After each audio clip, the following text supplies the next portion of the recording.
So this is the week 5, week 7. So the main topic for today is basically group actions. And in particular, we will focus on the two particular actions. Okay, one is the left multiplication. Okay. So this is a left multiplication on some coset. I will define what it is. And the second one that we are interested is actually conjugation. Okay. So these are the two group actions that we are mostly we are work with these two group actions. And let's see.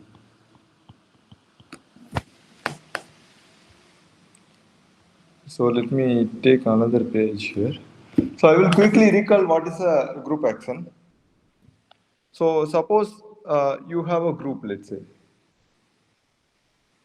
So let's say you have a group G.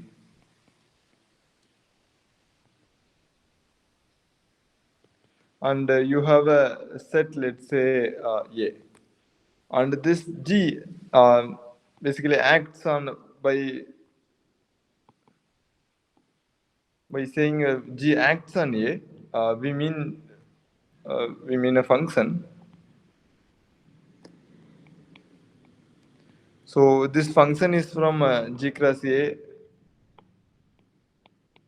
to A, and it has to satisfy two properties. First one is if you take identity times A, and this is actually has to be A. Okay, so what we do here is suppose let's say this function is f. Okay, so what we usually write is f of g comma a. We usually denote as g dot a. Okay, so that is just a notation.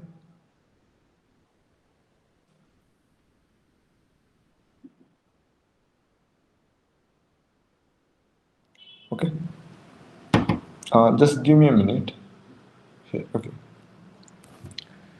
So the first property is this has to happen, and this has to happen for all a belongs to a. And the second property is if you take g dot h dot a, so this is nothing but you go gh and then take with a. Okay, so these two are these two properties. If this function satisfies, then we say that the g acts on the set a. Okay, so I'm just trying to recall here. So once you have it, then we have a few definitions. So one is the stabilizer here. So stabilizer of A belongs to A. So this is the set of all elements in the group such that that element fixes the A. And we have another one. We have this orbit. So this is a set of all G dot A such that G belongs to G. Okay, you collect all the G dot A. You varies all the G over G and collect all G dot A. Okay. And there are other few more things that you have. One is the kernel here. Okay. So what is this kernel? This kernel is basically a set of all G in G such that G dot A is equal to A for all A belongs to A. So basically this is a kind of set of all elements in G such that it fixes every element. Okay. So there's a difference between the stabilizer and the kernel. Stabilizer means you fix a A and then you look for all the G that fixes that particular A. Here it has to fix every A. Okay, so that is the only difference. So let's see how these things are related. So once you have a group action here, this group action, it's same as telling there is a map, let me call it a phi, okay, from G to SA. Okay. So this group action is the same as telling that there is a homomorphism phi from G to SA. So these two statements are equivalent. G acting on A is same as telling that there is a homomorphism phi from G to SA. Okay.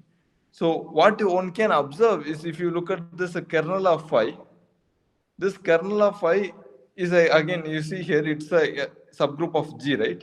And this kernel of phi and this kernel is the same. Okay. Okay, so this is the relation between this kernel and you have this homomorphism. This homomorphism is usually called the permutation representation associated with the action. So I will just write here. So it's a permutation representation associated with the action.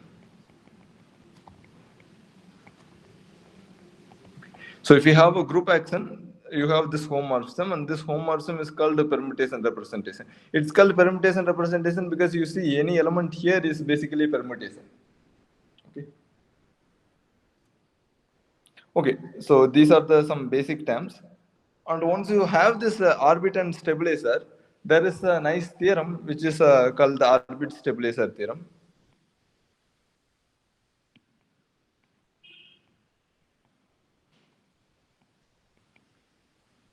Okay. So what this theorem basically do is it basically connects the orbits and the stabilizer. So probably will write the theorem here.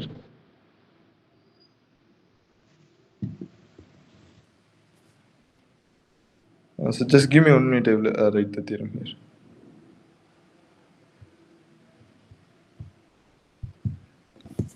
Okay. So what the theorem says is, if you look at the G by the state, so I will use the symbol here, GA.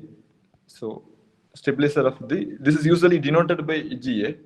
So I will use this symbol. This is in bijection with the orbit of A. Okay. So this is the orbit stabilizer theorem says. So orbit of A is basically, probably will just write it as O of A. Okay. So what is this? This is all set of all G dot A such that G in G. So this is just a bijection. And in fact, you can observe here, this stabilizer need not be a normal subgroup actually. Okay.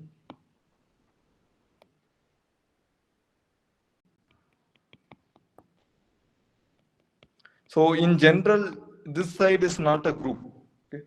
If it is a normal subgroup, it's a group. Otherwise, this quotient is not a group. It is just some set, and this orbit stabilizer theorem says that this set is the same as this set. I mean, there's a bijection from this set to this set. So in particular, what we can write is by considering the order. So if you look at the order of this is nothing but order of G divided by order of GA. And this is actually equal to order of A. Sorry, it's equal to the order of orbit here. Okay, so this much we have. Now what we do is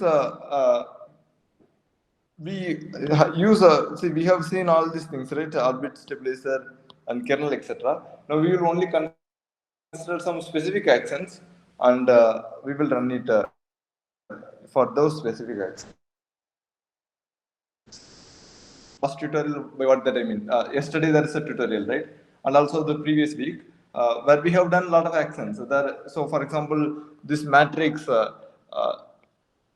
this acting on your vector spaces or acting on Rn, this is the action, right? So there are many actions we can give, but there are two important actions, and that is what we are right now wants to focus on for sake of for doing group theory. These two actions are important. So that is what we are going to do right now. Okay. So the first action that we are looking at, so probably will introduce it. Maybe it is already introduced, but I will just recall it. Is the left multiplication.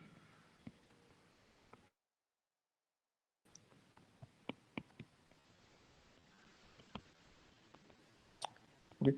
So in that, what you do is you start with a G.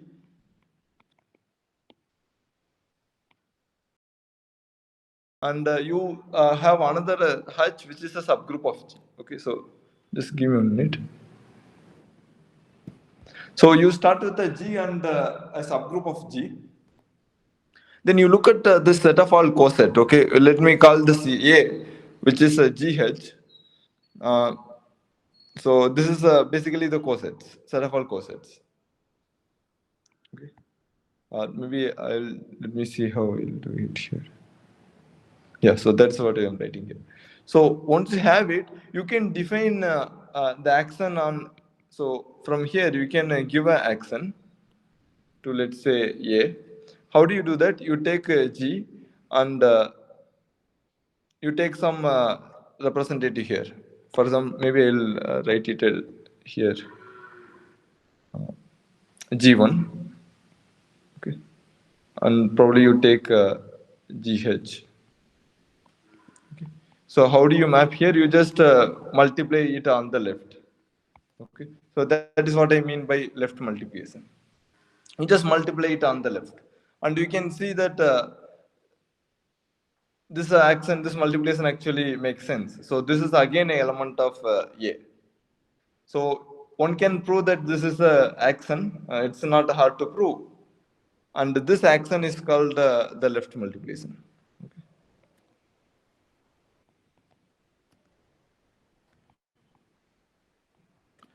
Okay, anyway, that I don't want to write here. So it's action by left multiplication. So let's have this and let's go on to this problem. And just give me 1 minute. Sorry for that.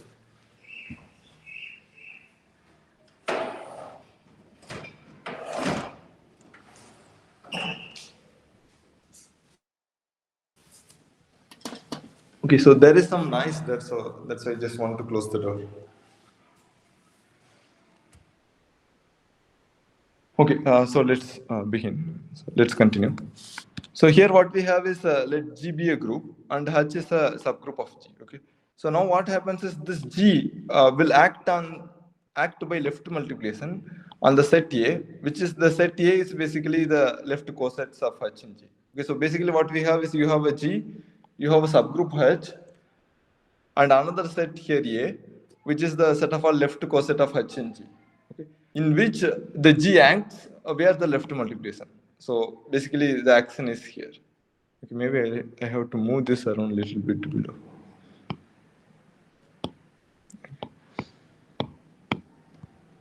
Okay, so this is how it acts. Basically, you just multiply it. That's all. So maybe I can just write like this also if you want. Okay.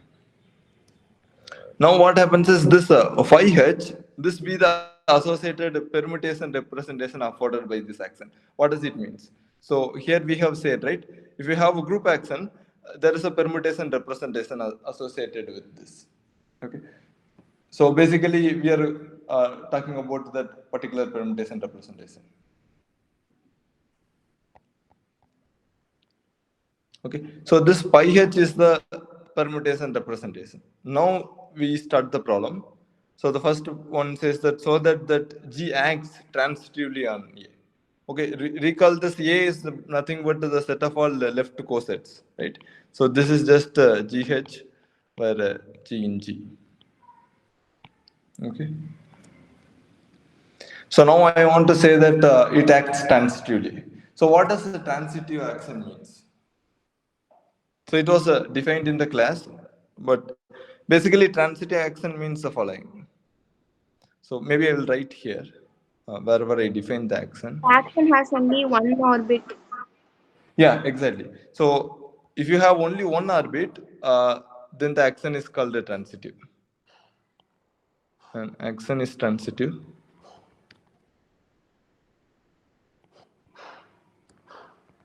If there is only one orbit.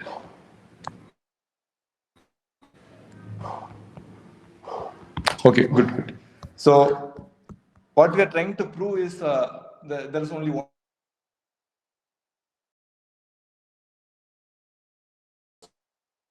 So that means if you take any two elements and let's say G1H, or maybe I will write AB if you want. That would be easier. So let me take AH and BH. what I want to say is I want to say that these two are related, right? That means that is the same as saying the orbit is same, right? So basically, we want to show uh, that exists G in G such that this G takes AH to BH. Okay, so this is what we want to solve. Okay, so now our aim is to actually find what is this G. Okay, so let's see what is this G. So it's easy to get this G from here. Just take the G as BA inverse. Okay. Now look at G dot AH. This is nothing but B A inverse dot AH. This is nothing but B A inverse A dot H.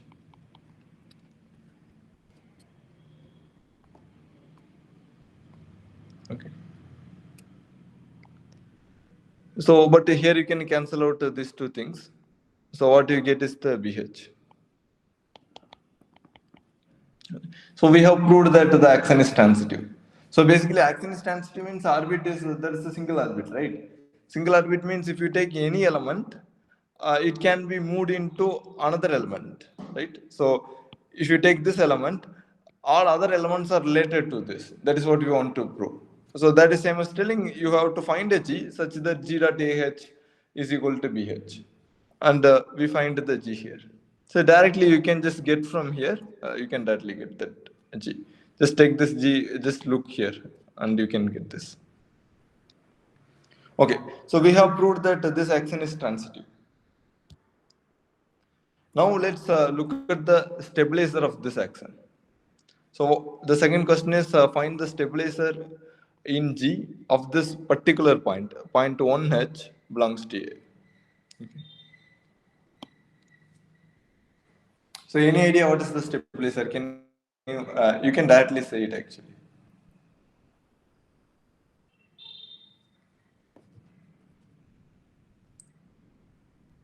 Maybe you can take probably 1 or 2 minutes. The identity element. Yeah, can you say it? The identity element. Identity element. I mean, of course, identity element will one such element, but there are more elements than identity.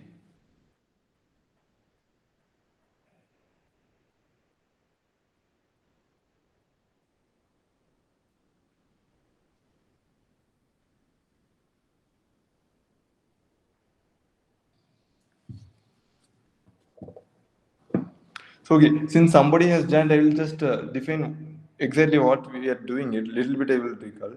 So, what we are doing here is, see, we start with G, and we have a subgroup H of G. Okay, and we take all the left coset here. There is an action of this G on this set A. How the action looks? You take basically G dot G1 dot GH. You just this is equal to G1 G dot H. Okay. But anyway, I think he left, so we don't have to worry about it. Okay. Anyway, so let's compute the stabilizer. So the stabilizer in G of this point, by definition, what is this? I probably use this notation. This is a stabilizer. By definition, this is a set of all G in G, such that G dot 1H is equal to 1H, right?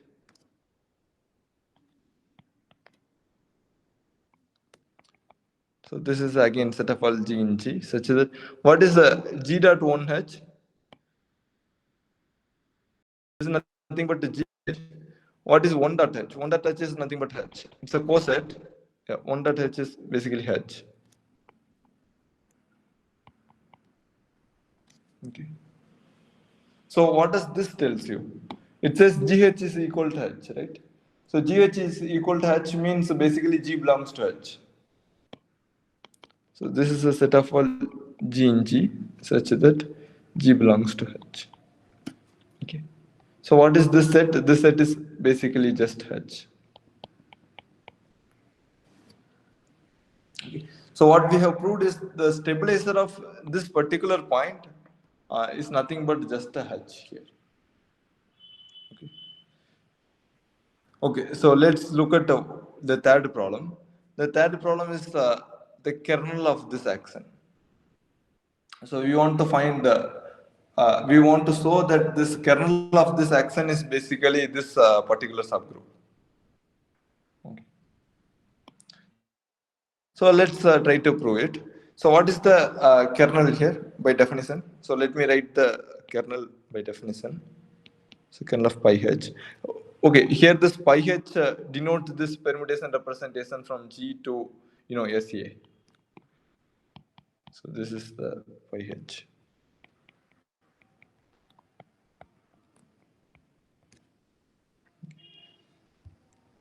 So let's write what it is. This is just a set of all G in G such that GXH is equal to XH for all X in G. So why is this true? So let's go back and see here. See, you have permutation representation and you have a kernel here. What we have showed in the last tutorial, we have showed this kernel is same as this. Okay, so this is set of all G in G, such that GA equal to A for all A in A. Okay, so we have proved that the kernel is basically just this set, and hence we are only considering that particular set here. Okay, where is this? Yeah. So we are considering this particular set. See, maybe probably I will write different colors for question and answer.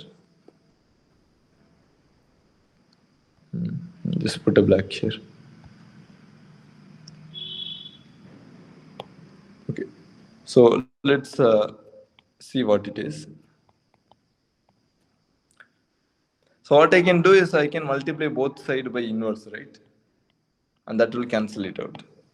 Okay, so this is X inverse GXH is equal to H for all X belongs to G. Okay, so what does this tells you? X inverse GH belongs to H. What does it tells you?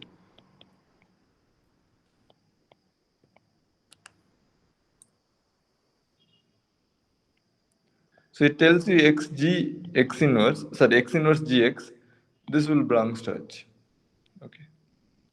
So there is a property, right? AH is equal to BH if and only if I think BA inverse belongs to H or something, or AB inverse.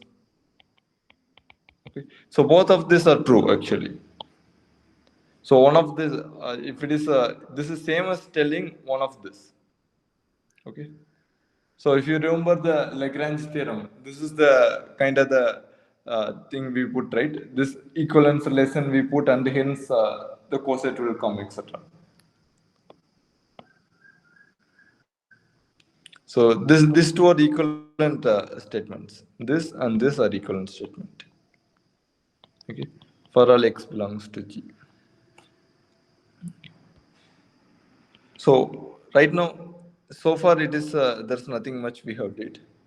So now I'm claiming this is same as telling GX G inverse belongs to H for all X in G. So this is what I was claiming now. So let's try to prove this claim.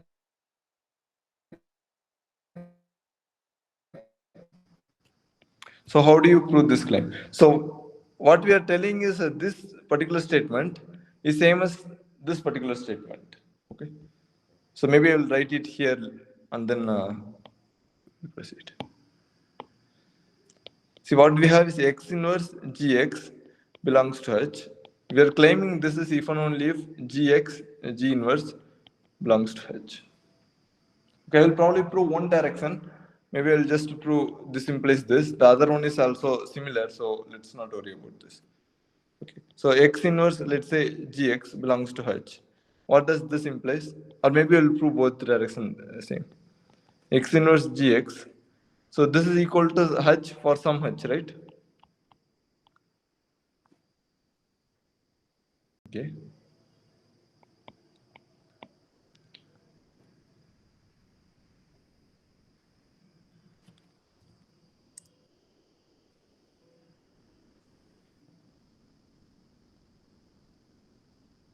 Okay, sorry, not what I want. Sorry about that. Yeah, I want to say this belongs to, not belongs to H, but it belongs to, yeah, I just want to say it's same as telling that G belongs to X H X inverse. Okay, so this is what I want. Okay, I don't want the other one. So X inverse GX belongs to H. Maybe I'll write in the other color.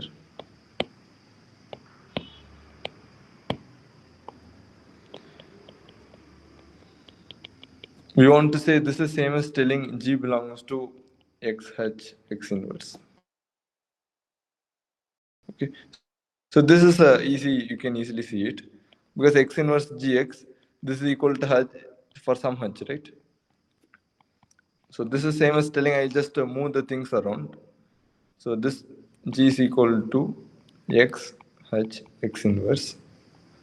So this is the same as telling G belongs to X H X inverse.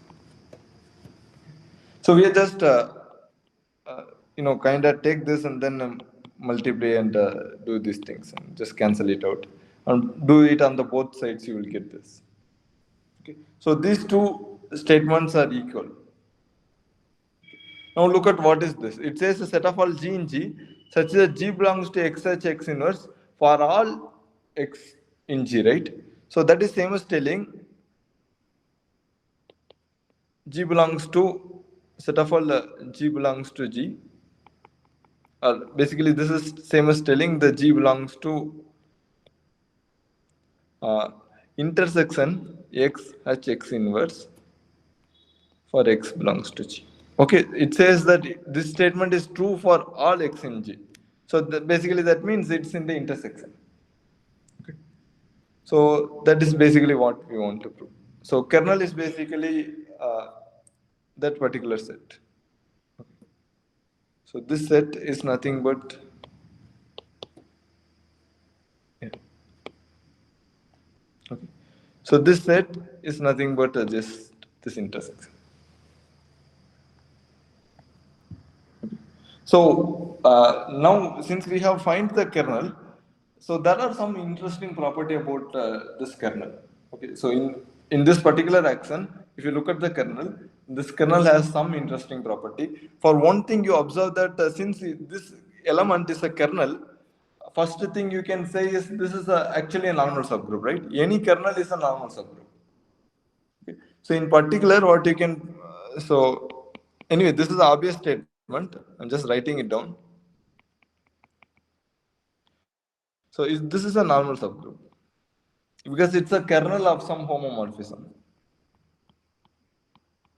Well, you can prove it directly also, it doesn't matter, but this way also one can say. Okay, but there are some more interesting property. I will tell that. Usually this set is called as a core. I think usually core of H in G, this is what I remember it, but I'm not sure. Okay. And it has one interesting property. I will tell what is the interesting property. So that was the next problem. So what we have is so that this kernel. Okay, let's continue. Sorry about that. So what in general what we have is this H here. This need not to be a normal subgroup, right? In general, so whatever we have did so far, what we did is we start with a group G and a subgroup H. This H need not to be a normal subgroup. So what here we are going to prove is anyway this kernel we know it's a normal subgroup, but what we are going to prove is this is the largest normal subgroup of G which is contained in H. Okay. So that was one of the interesting property. Although we know that it's a normal subgroup, but this is the largest normal subgroup of G. By normal I mean normal in G, not normal in H, but this is a normal in G. Okay. So let's say why. So first of all, what you observe is this kernel by H. This is nothing but this. It's called a score also. If you X belongs to G, X inverse. So this is, if you see that this is a subgroup of H, right? Because this X can be taken as identity. If you take X as identity, then what happens is, in particular, there is a H term here. There are many intersection comes here, right? In particular, the H is there. So you can see this is a subgroup of H. Okay. Moreover, this is the again a normal subgroup also. Okay, and maybe I will just write like this. And moreover, what you can observe is this is a normal subgroup of G. Why? Because it's a kernel, right? All the kernel are normal subgroup. So in particular, this is a normal subgroup of G. Okay. So that tells you that this is a normal subgroup of G and it is contained in H. What remains is to show that this is the largest such subgroup. Okay. So how we are going up to do that is, suppose there is another subgroup. Suppose there is a, let's say, normal subgroup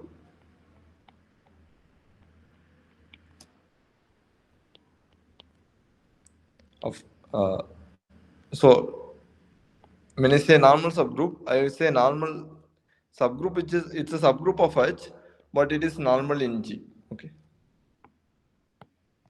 It's contained in H, but it's normal in G. Okay. So what we will prove is this N will belongs to this pi H.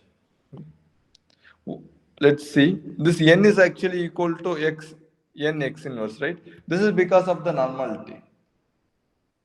But this will be contained in, see here, since this N is contained in H, this X and X inverse, this belongs to X, H, X inverse. Okay. And this has to happen for all X in G. Right? In particular, what happens is this N belongs to Xn in X inverse for all X in G. Okay. So that means that N will be contained in the intersection XH X inverse.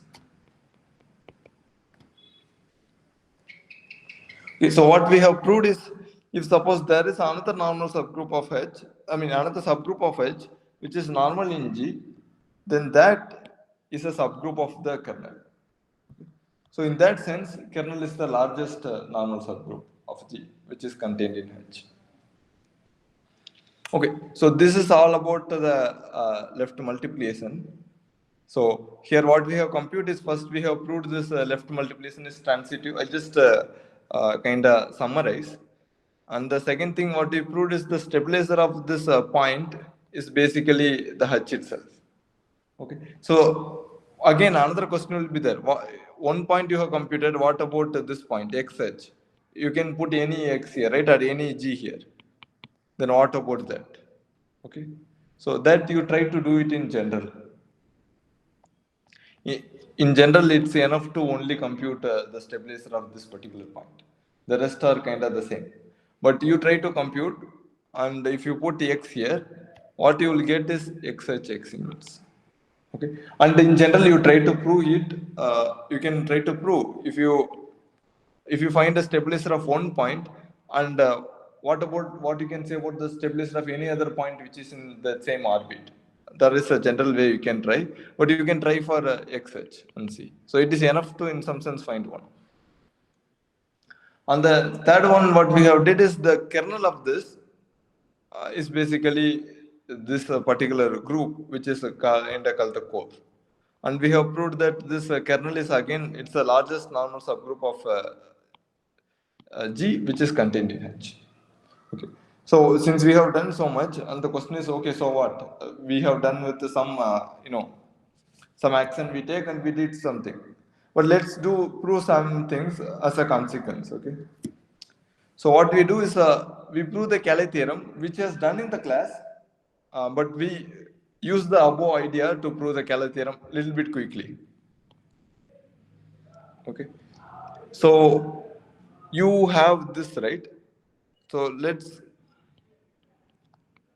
take this H is equal to the trivial group. Okay. So what is this A? A is the set of all left coset, set of all XH. but this is nothing but your G. Okay, here you assume that you start with a G. G is a, let's say it's a group, and you take this H like this. Okay. Now this G acts on this A. Okay. So there is an action by the left multiplication, and that induces map phi, or probably we call it as pi H. Okay. From G to what? It goes to S of A, but in here you observe that A is nothing but a kind of G. Okay, when I write G, this is, how do you say, this H is just one, right? So you can see it as a bijection. It may not be the same element, but you see it's a bijection. Because here every element is basically a set here, right? If you look at XH, XH is basically X. Okay, but here it's just a set of all the x's will be there. Here it's a set of sets. But you can, I'm putting it equal, but up to a bijection, and just see it as the same thing. Okay. So there is a homomorphism from here to here, right? Now, what is the kernel of this? Kernel of pi h is nothing but x, h, x inverse intersection of this, right? So this is what you proved. But what is x here? What is h here? H is 1 actually. Okay. And this x and x inverse will cancel out. So this is nothing but 1. So what we have shown is, if you look at the associated permutation representation, this G, the kernel is trivial actually. So basically that means G is kind of included into SG. So this is what we proved in the Cayley theorem there also. But we proved a lot of other things. I mean, the proof goes it's kind of the same, but here what we did is we use the left multiplication and we can directly prove it. So the proof is only this much, only 2 lines. Okay. So thus, pi h is injective. So once pi h is injective, okay, I think she has, I don't know if this is a male or female, but that person, okay. So what we did is we basically take the h as 1 and we consider this set of all cosets, okay. So you can observe that when h is 1, this is set is basically just a G. So now let's look at the pi. So you have h here, you have G here, you have a set of left cosets here. So let's look at the left multiplication, action by left multiplication. And this pi h is the permutation representation associated with the action. Okay. We just have computed this kernel. It's basically this intersection. And we have proved this intersection is 1, right? Sorry, we have proved it's an intersection, but h is basically 1, so this intersection will kind of go away. So the kernel is just 1. That means the pi h is injective. So what does that tell you? Thus, G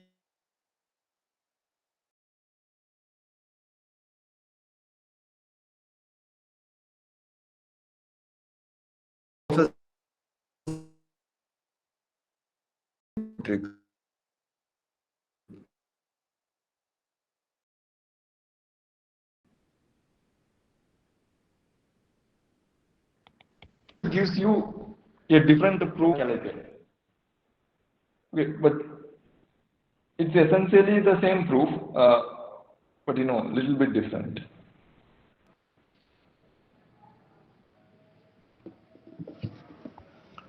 Okay, so let's move on to problem. So let's give another consequence of that. Whatever we did, the left multiplication, let's give another consequence of this. So here is the exercise you want to try. If you want to try, you can try. Okay.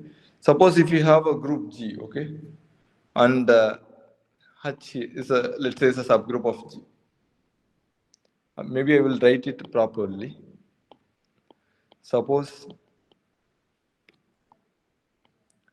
G is a group.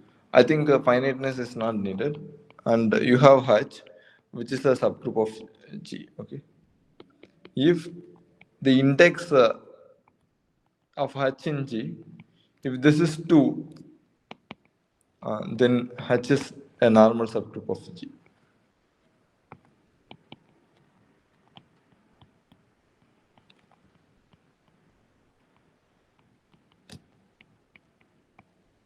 Okay. So this one, you try to prove it, okay? It's easy to prove, it's not hard. So in particular, what happens is, suppose if you have, let's say, Sn and An, right? So this index is 2. So you can directly say An is a subgroup of Sn. Sorry, An is a normal subgroup of Sn. Okay, so this result is kind of interesting result, but you try to prove it by yourself. So what we are going to prove is the next exercise. Okay, since I am not going to prove this one because this one will be a direct consequence of what we are going to do. So in that sense, doing this is, so I kind of skip it. But you can try this as an exercise without using the whatever we did here. You can prove it. Okay. So what we are going to prove is the following. If suppose G is a finite group, okay, of order n, and P is the smallest prime dividing the kernel of G. Basically, smallest prime dividing the n. Okay. Then any subgroup of index P is normal. So how this is related to this one? See, I say that G, this index is 2, right? That means in particular, here, in particular what happens, maybe I will write here. By this, okay? So what happens, what is the order of G? Order of G is G index H, order of H, right? So this is 2. So in particular, what it tells is 2 divides order of G. Okay. So basically, the order of G is a even number. Okay. So what is the smallest prime divides the kernel of G? The smallest prime is 2, right? 2 is the smallest prime and it divides G. So 2 is the smallest prime divides kernel of G. So this statement says the smallest, if something is the, if 2 is the smallest prime and it says if it divides kernel of G, then any subgroup of index 2 is normal. But what it says is only for 2, you can directly prove it, it's easy. You see there's only 2 coset and you have to play around with. Okay, so if you look here, you can have, there's only 2 coset, H and AH. Okay, using this you will try to play around with that. Okay, then you will kind of get this. Basically, every G is basically is a union of, your G is a union of H, union AH, right? So basically, to prove normality, what you want to prove? You want to prove AH is equal to HA, right? But this HA is cannot be here, so it has to be here. That is the proof. If you want to write, you just have to write it down. Okay. If you want, I can prove it here, but let me know if you want me to prove it. Otherwise, you keep it as an exercise. I anyway gave a hint, and it's a very nice exercise to try. Okay. So in particular, what it says is we have a smallest prime that divides G. If any subgroup of that index is normal. That is what it says, but it says only for this prime 2. Okay. So this is in some sense generalization of this one. And when there is a P comes, it will not be, the proof will not be as easy as like this. Okay. So what it says is if G is a finite group of order n and P is the smallest prime dividing the kernel of G. Okay. Then any subgroup of index P is normal. That is what it says. So let's try to prove it.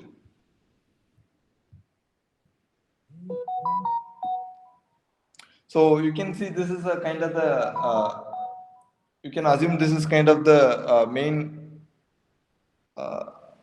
theorem or something that we are going to prove for the left multiplication. Okay.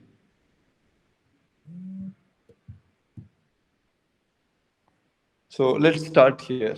Let me write the proof here.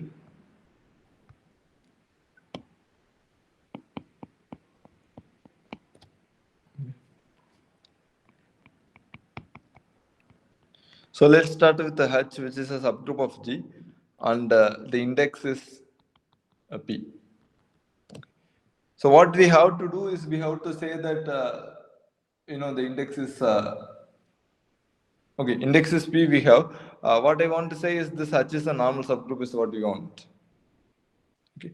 So for that, let's see what we can do. So let's consider this pi h.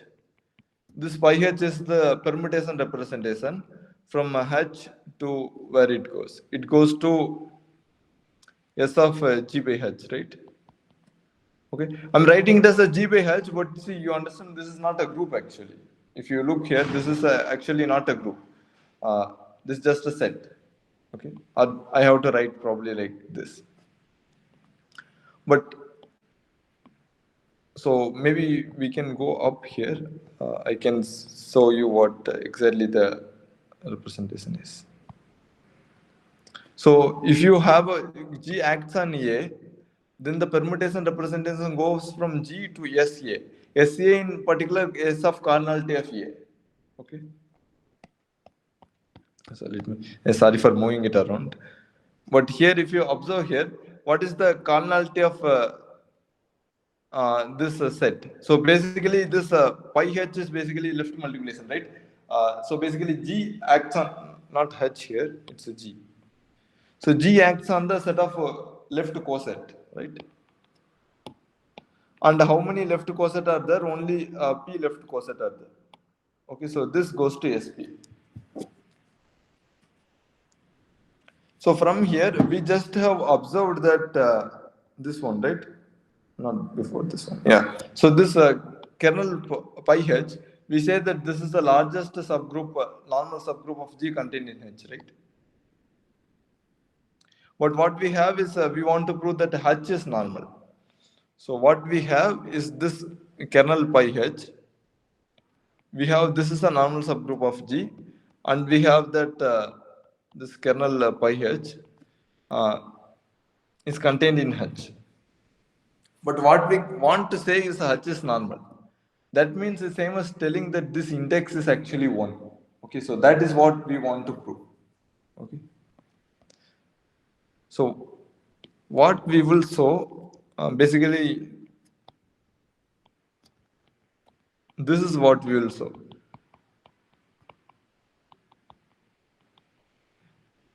So this is kind of what is the the way to attack. So this is the idea that we have. So I want to say this is a normal subgroup, but I know this is a normal subgroup. And if you say the index is 1, then I am done. All right. Okay. So let's look at what is the index of G by kernel.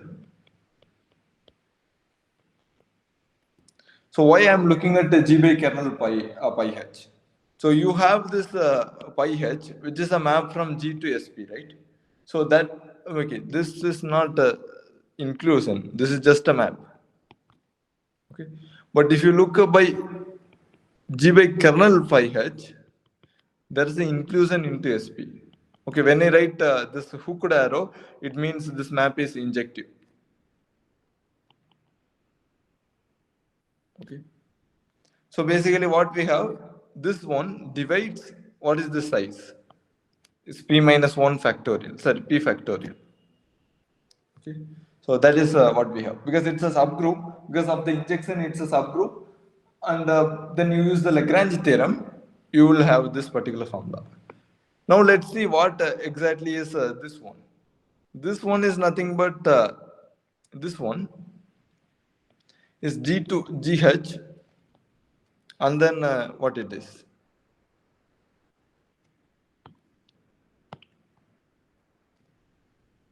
And H to kernel by H.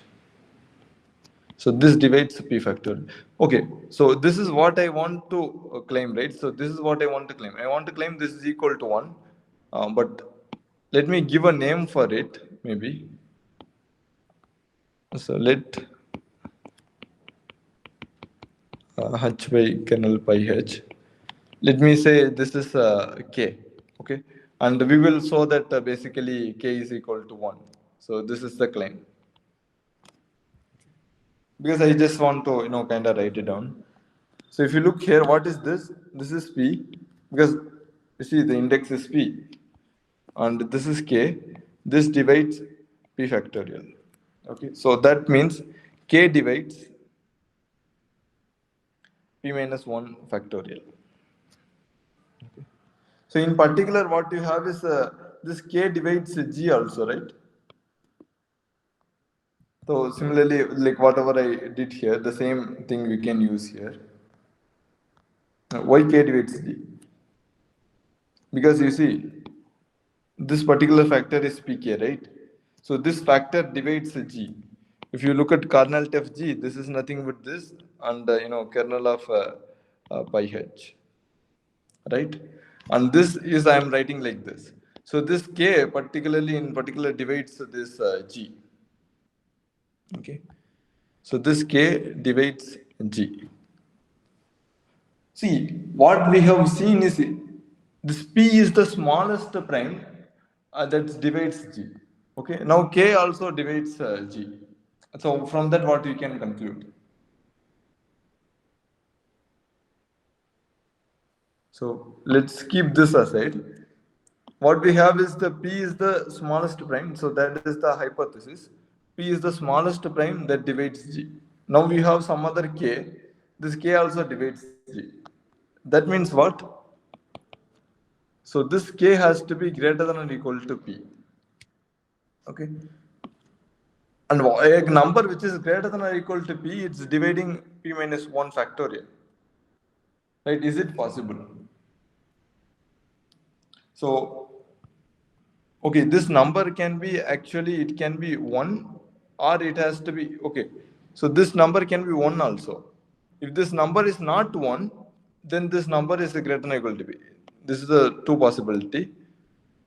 1, K equal to 1, or K is greater than P. Because P is the smallest prime that divides, the kernel of G, right? So if this is not the case, then what we have is a number K which is kind of greater than P that divides P minus 1 factorial. That is not possible. Okay. Because why that is not possible again? Because any prime factor of K, okay, maybe I have to write it differently. So because the P is the smallest prime that divides K, so divides G, any prime factor of K is greater than or equal to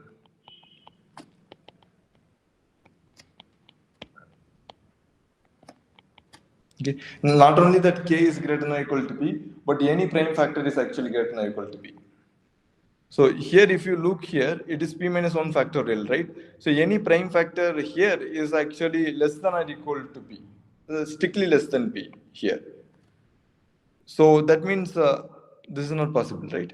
Because if you take any prime factor here, let's say Q, which is the prime factor here, this Q has to be greater than or equal to P, but that divides P minus 1, whose all prime factors are kind of less than or equal to P. So in particular, this Q cannot appear in here.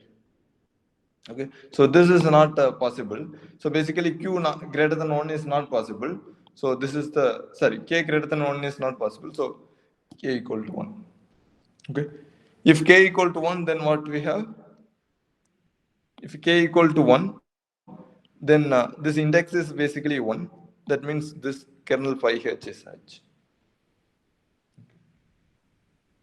Okay, so what we have proved is if you have a subgroup of index P, and if this P is the smallest prime divides the kernel of G, then any subgroup is actually any subgroup of this index P is normal. Okay. Maybe we'll just summarize the proof quickly, because here I kind of messed up. So I'll just summarize quickly what we actually trying to do. See, we start with a subgroup H, and this index is P. Okay. Now what we are doing is we take this action by left multiplication. So G acts on the coset by left multiplication. So that induces, that gives a permutation representation from G to S times the cardinality of this G by H. This is a set of all coset, and that is actually P because the index is P. Okay. So now what you do is if you go mod the kernel, this is by first isomorphism theorem. This is the subgroup of SP. Okay. So what we also know, okay, so this much we have. So what we want is, see what we have is this kernel pi h, this is a normal subgroup of G. But what we want is h is a normal subgroup of G. So that is same as telling, if suppose I can prove this index is 1, that means the kernel is basically equal to h. Then I am done, right? So that is what we are trying. Okay, now from here, let's look here. Use the Lagrange theorem here. Okay, you will get this particular statement. From here, what you do, you split this into two, G by H and H kernel by H. Okay, so whatever the number, you just call it as K for now. We want to show that this is equal to 1. That is our claim. So right now, we don't know what it is.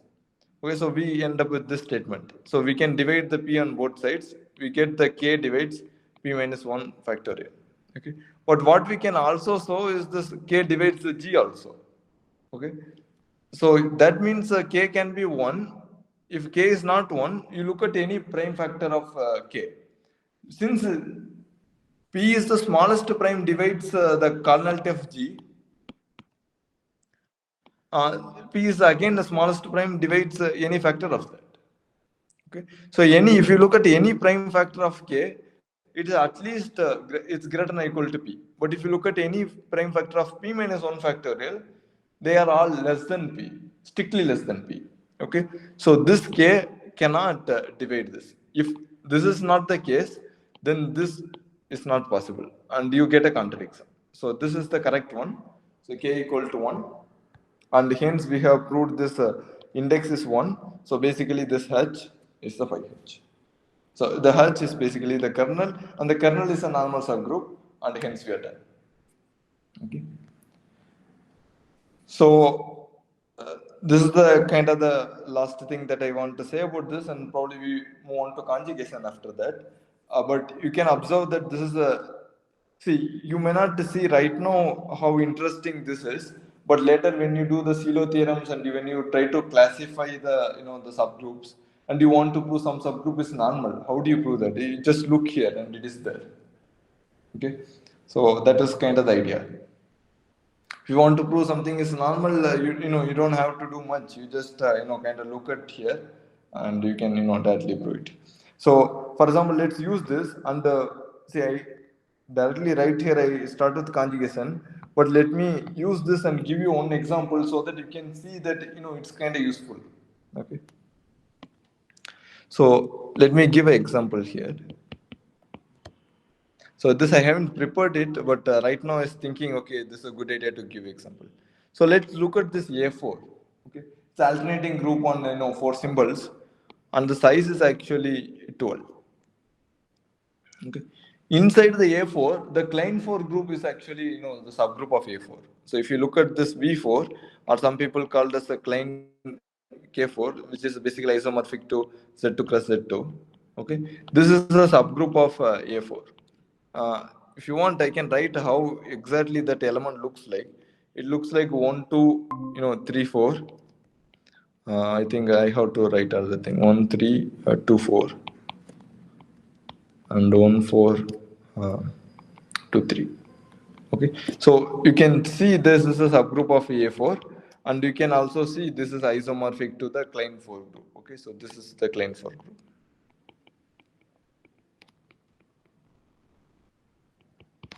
Okay, so why I am doing this? So now the question is whether this Klein 4 group is a normal subgroup or not.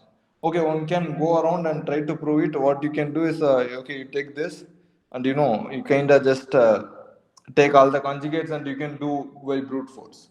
Okay, or you can use this theorem here. Okay, so what we need, I just want to say,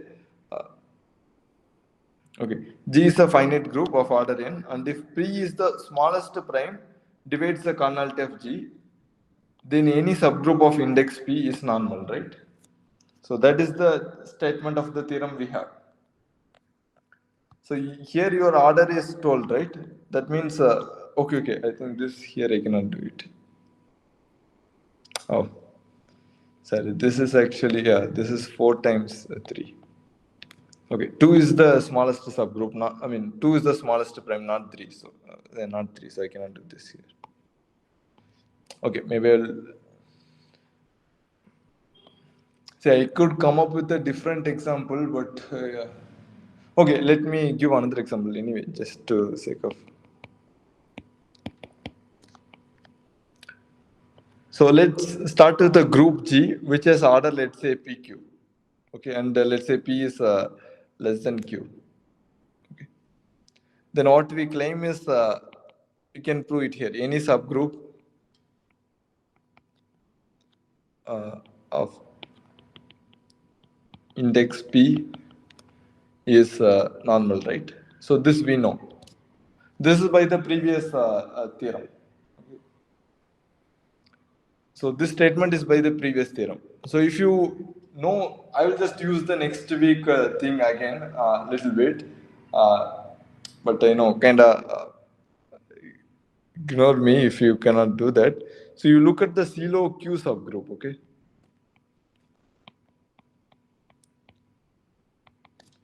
So if you look at the CeLO Q subgroup, what you can prove is this CeLO Q subgroup is actually a normal subgroup of G. Just use this. You proved all the CeLO Q subgroup is a normal subgroup of G. Okay, we haven't done the CeLO theorem. This is for the next week. But some of you might have seen it. For those people, it is, you can directly see how this thing is useful. If you haven't seen already, then I will just tell what is a CeLO Q subgroup. So CeLO Q subgroup is basically a subgroup. Uh, it's a subgroup of G such that the order, I mean, in this particular case at least, the order of this subgroup is actually Q. Okay.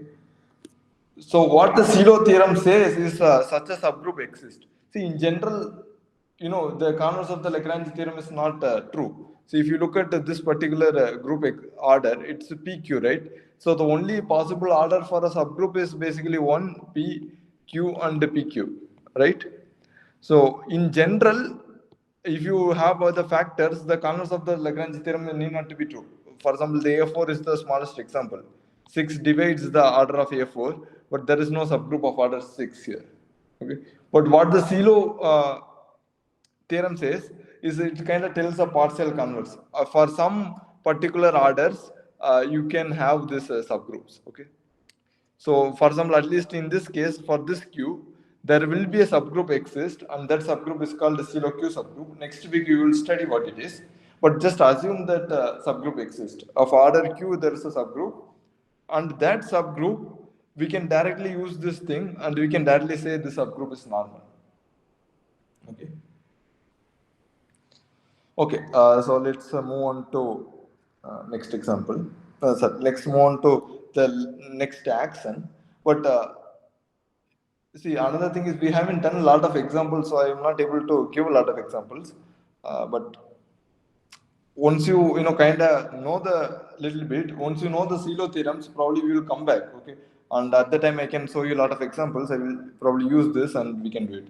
There's a sometimes you can directly do with this other theorems, but sometimes it will be helpful. So at least just remember the statement.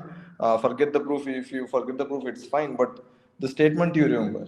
Okay. If you forget it, just remember with this statement, which is well known, and this is kind of the generalization. Okay. Let's move on to the next action. So far what we did is the left multiplication. Now we go to the conjugation. Okay. So probably I will just recall what is a conjugation. I think it's we know it, but let me recall. So one action, another action is this G acts on itself. How it acts?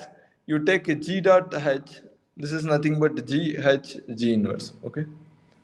And if you do this, you can verify the properties are satisfied. And this action is called conjugation. Okay.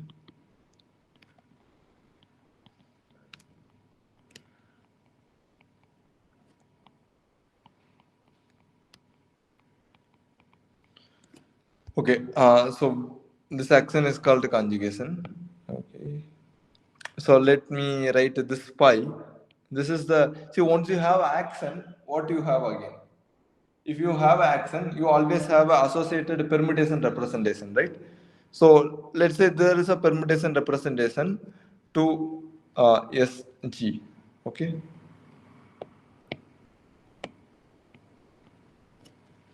Now, of course, there are a few things that you want to compute. One is what is the kernel here? Okay, what is the kernel of this phi? Second one is what is the stabilizer? Okay, so what is the stabilizer of the, let's say element A belongs to G under this action, under conjugation? And the third one is, okay, well, then what is the orbit? Okay, what else we compute? Okay, these are the kind of the main thing that we want to compute. Uh, but we have computed it in the last tutorial. I think you might have remembered this this is basically the center of G. Kernel is basically the center, and the stabilizer is basically the centralized G of A. Okay, and this orbit, the orbit, we don't know what is orbit, but we can say there's a bijection between this orbit and G by centralizer G of A. Okay. Okay, again, another thing I want to say, this is not a subgroup, okay?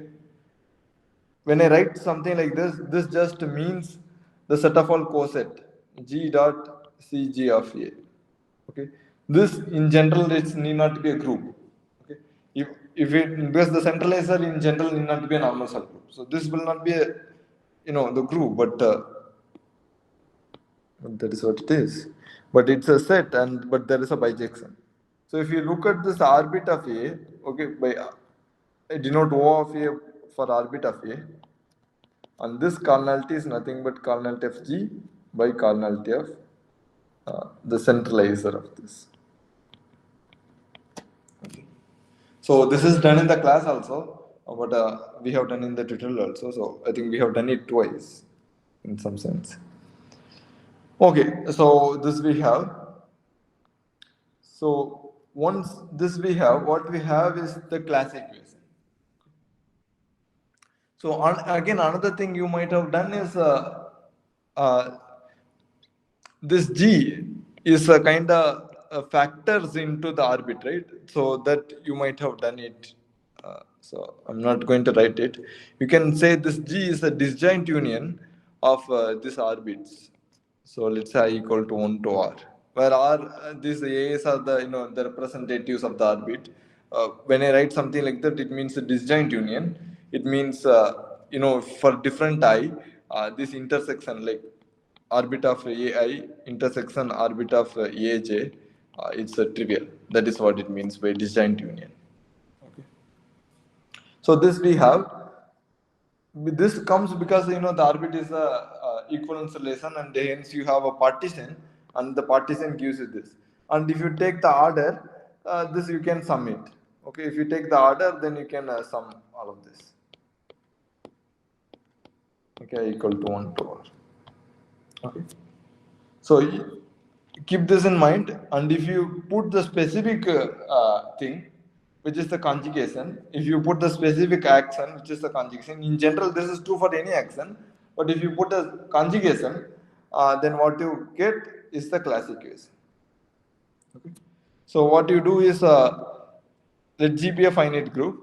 Okay, see, for only finite group, it kind of makes sense. So we only care about finite groups. I mean, for at least for this class equation.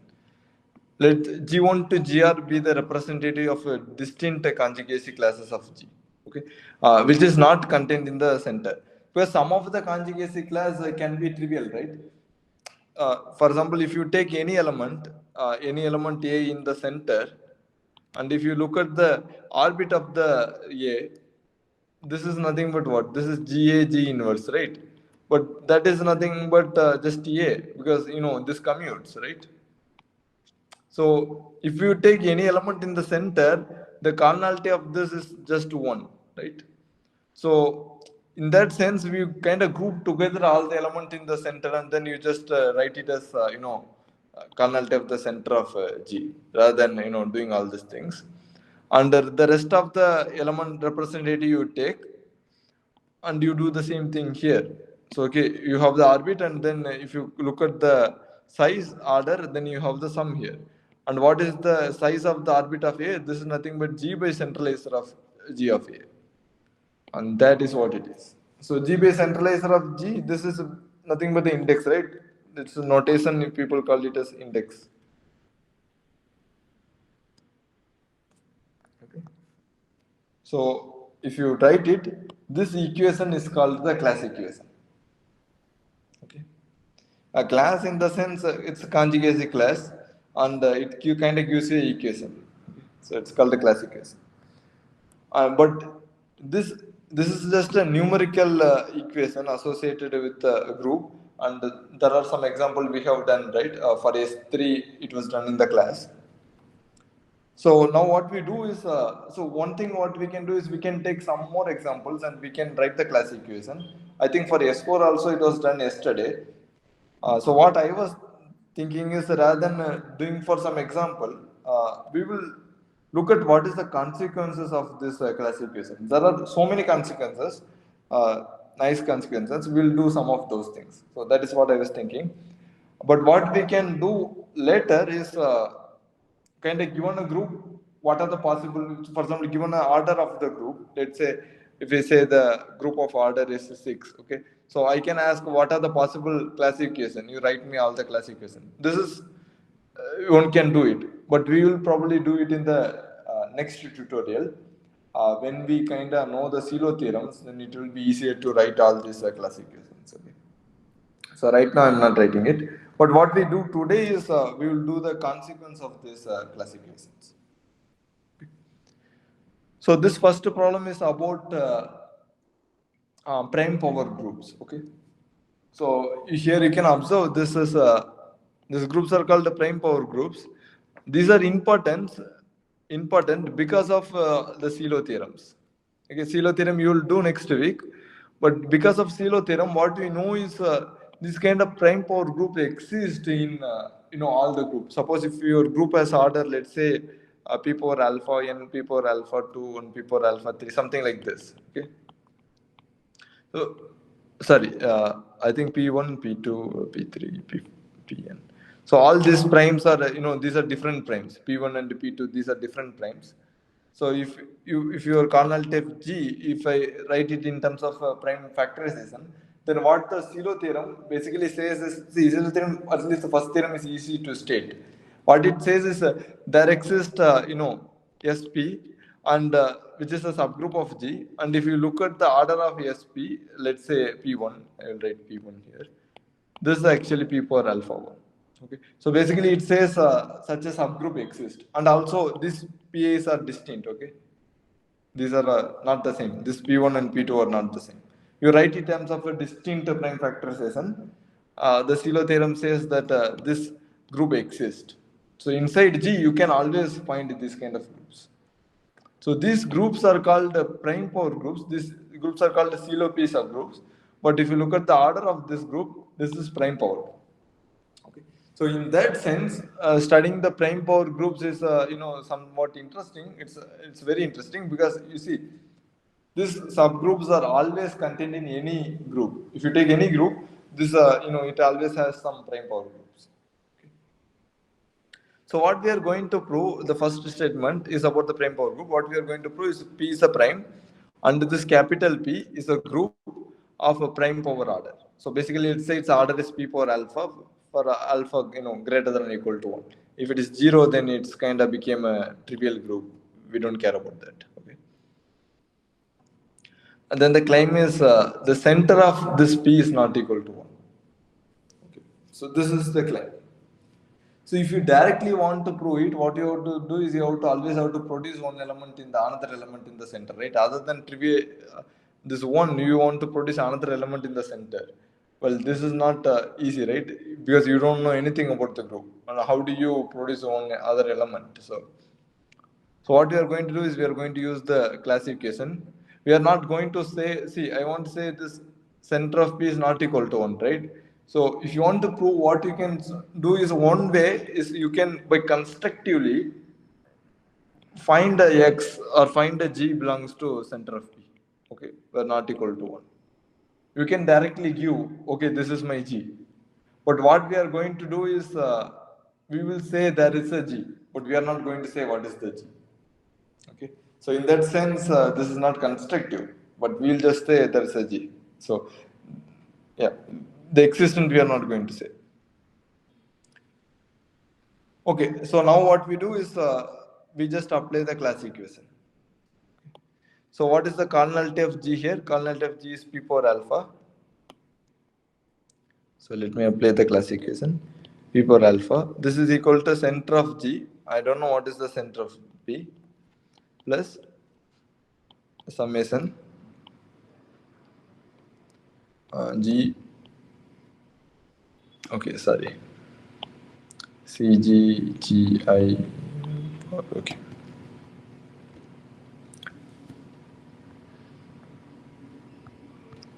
Okay, I equal to some 1 to or whatever it is. So this is come directly from the classification. Now what can you say about, so this term is what we want to kind of estimate. This term we know, but this term let's figure out what it is. See, this is a centralizer, right? So centralizer is a subgroup of G, right? So G of GI, this is a subgroup of G, thus by Lagrange. See, and also assume that this centralizer of G, it is not equal. So I want to write this is a strict inequality. Okay. If it is equal, that means this Gi belongs to the center of G. Okay. But here, when you take the class equation, you take the representatives whose conjugacy class is not contained in the center. You see, no, it's not contained in the center. Okay. So this is basically strictly less than. And by Lagrange theorem, what we get? We get this CGFGI. This kind of it divides P power alpha. Okay, but it is not equal to P power alpha. It is not equal to P power alpha. So if you look at G by, so if you look at this index here, so I want to estimate this index, right? So let's estimate the index. So G CG of GI. This is nothing but cardinality of G by cardinality of CG GI. So both are P power order, but this guy has to have order less than P power alpha. Okay, because it's a strict inequality. Okay. So what from that what you can say is it divides P power alpha. So maybe I will write this is equal to P power some alpha I. Okay, but this I kind of denotes this I. And also what we have is this alpha I greater than or equal to 1. Why it is greater than or equal to 1? It comes from this fact here. Okay. If alpha is 0, then this became 1. That means that this G and the centralizer are same. But that is not the case because this is not in the center. Okay. So from here what we basically observe is the basically from here what we observe is the P divides this one.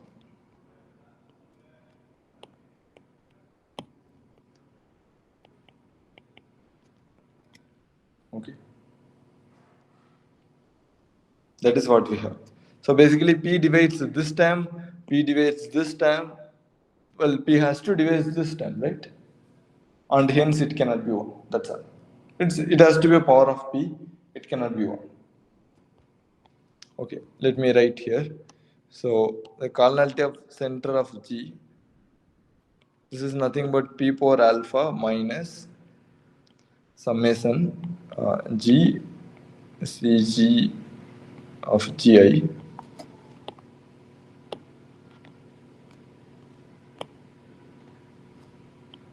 okay. So if you observe here, this is some power of prime. I mean P divides this particular one. If it is equal to 1 here, then that means P divides 1. That is a contradiction. Okay, so this cannot be 1. Thus,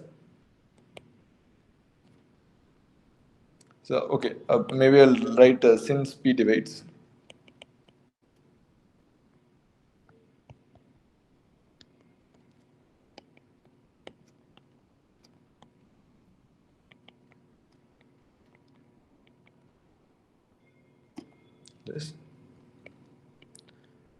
This size, this cannot be 1. If it is 1, then that means p divides 1, which is a contradiction. Okay, so that is what we have. So basically, what we proved is if you have a prime power group, then the center is not equal to 1. See, in general, if you have a group, the center need not to be non-trivial. For example, if you want, take it as an exercise here. Well, which has nothing to do with the group action, but just to see it, you see this S3, you prove that this is not, this is equal to 1 basically. In fact, the center of any SN is actually 1. You can prove it away. But this will be very hard, I think. This may be very hard and you might need some little bit more about the conjugation, but this is for all n greater than equal to 3. But at least this one you can prove easily because this is only 6 element, you try to find what is the center. So in general, okay, because I didn't want to keep it as exercise, it's not going to be easy. But this you can try. In general, group need not have a trivial center. See, this is also non-abelian group. Group of order, prime power order also there are many non-abelian groups. Even though these groups are all non-abelian, the center need not be, and the center is always there. Okay, so there is a non-trivial center. Okay.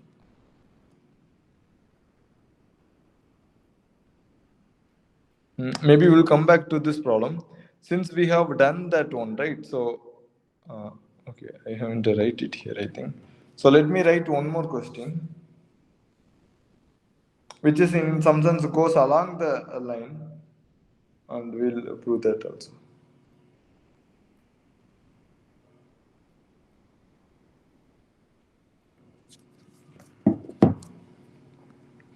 So let me write here, let P be a prime, and let G group order P power alpha.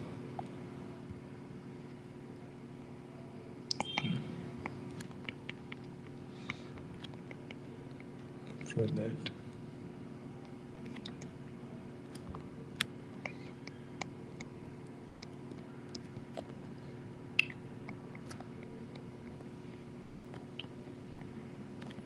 so basically, if you have a group of order P power alpha, then it has a subgroup of order P power beta for any beta, kind of less than, for every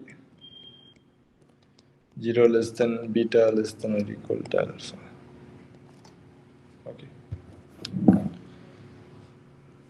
So this is what we are trying to prove now.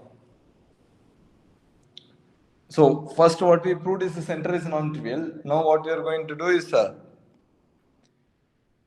if your group has P power alpha, let's say your group has P power 5. Okay, what we are going to say is, if you take there is a group of order P cube also. There is a group of order P power 4 also. There is a subgroup of order P power 4, P power 3, P square and P.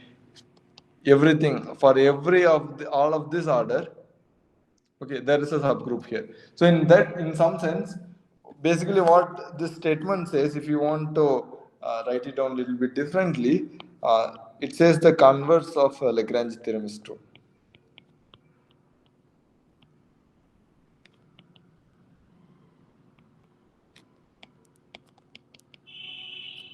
True for prime power groups.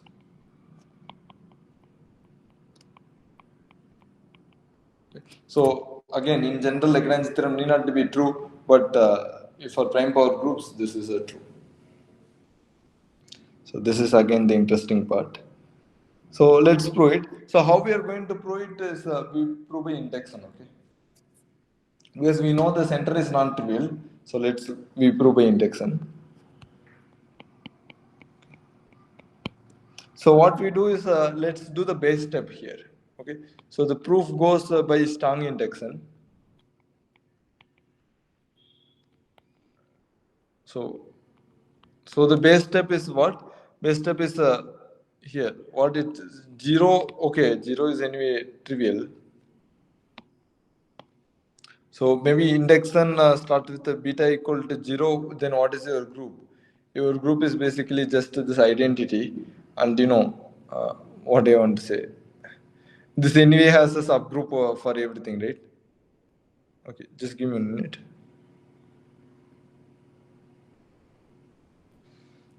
So what we do is we go fix this alpha, okay, and we go index over this beta.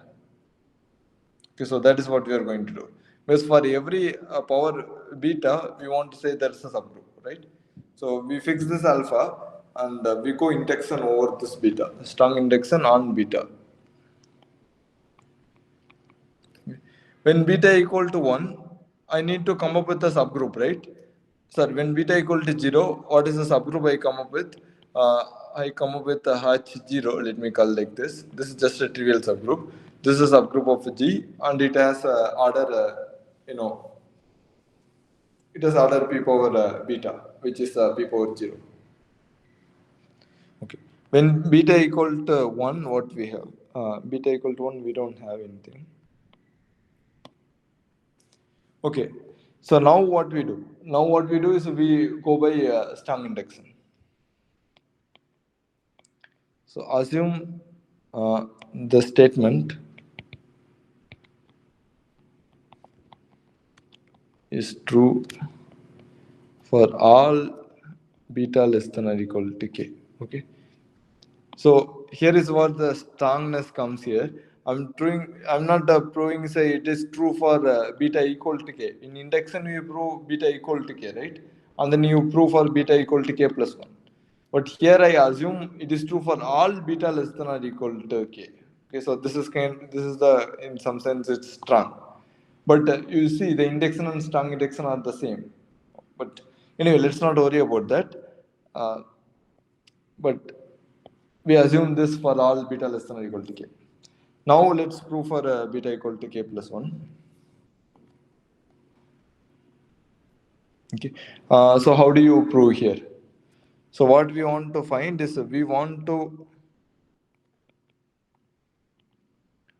find a subgroup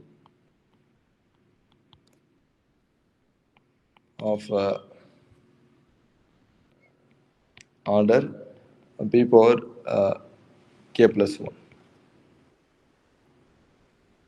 Okay, so this is what we want to find. So right now what we do, how do you want to find? Let's look at what is the center, okay?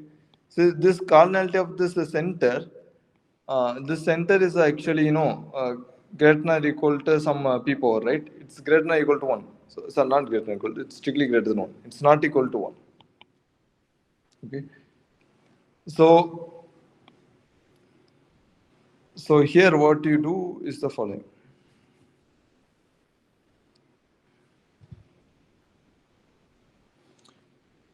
Okay, so here we need to take kind of deal two cases.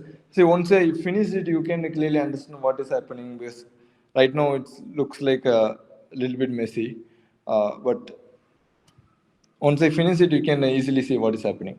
Suppose if see this is the order that I want to compute, but let's say let me just look if this center, if the size is actually, let's say it's greater than or equal to p power k plus 1. Okay, then what happens is okay, then what you do is you apply inside this group. Okay, another thing is the size of the center need not to be, it's need not to be 1, right? Okay, just 1 minute. See, if it is a abelian group, this statement is actually very easy to prove. There is nothing to prove here actually. If you have a abelian group, because if you have a abelian group, you just you can easily take the element and you can do it. So for now, let's assume it's a non-abelian group. Just give me 1 minute. I think I have stuck here.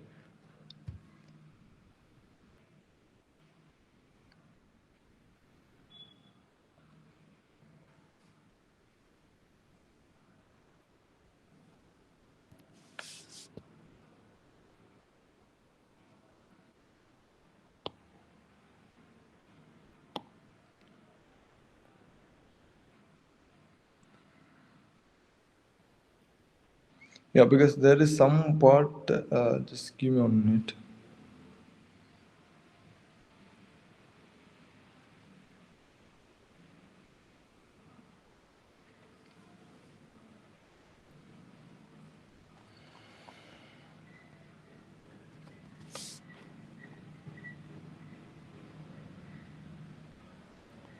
Okay, let me do it a little bit here. Okay. So this center is a abelian group, right? So you look at this center of P here. Okay. So inside the center of P, consider a subgroup H, let's say. Inside a center of P, with the cardinality of H is basically P. Okay. Why such a subgroup exists? So one has to ask why such a subgroup exists, right? So you just kind of take any element of this center, non-trivial element of the center, because this is non-trivial, right? So you take any non-trivial element in the center, okay, and look at the subgroup generator, cyclic subgroup generated by that. And inside that, you can always look for a subgroup of order P, right? And this is the subgroup that we are taking here. Okay. Now what you do is you go G here, you go G by H. Okay. Since this H is contained in the center, H is a normal subgroup. Okay. So what we have is H is a normal subgroup of G, it's a normal subgroup of P. Why that was the case? Because H is contained in the center, right?